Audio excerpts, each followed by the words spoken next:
før konserten hans i Sandvika. Jeg vet ikke om du lurer på hvordan det var med språk og sånn, men...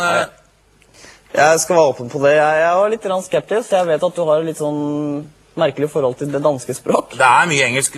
Danske bruker mye engelske ord, det visste jeg, og jeg fikk god kontakt med Paul Dissing. La oss se på mitt intervju med Paul Dissing. Der kan du starte tape. Interview Paul Dissing. Take one.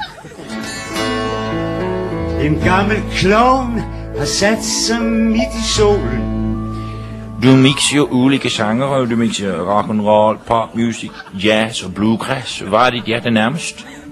Jeg har aldrig rigtig tillagt mig nogen bestemt stil, men jeg tror nok, at vi blander stilarterne lidt.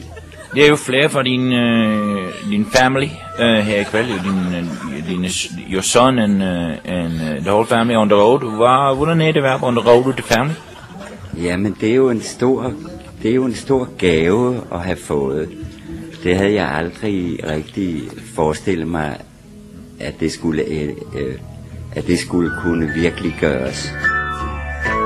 Et par smukke hvide duer. Vil du, Paul Dissing, se på dig selv som en komposer eller en performer?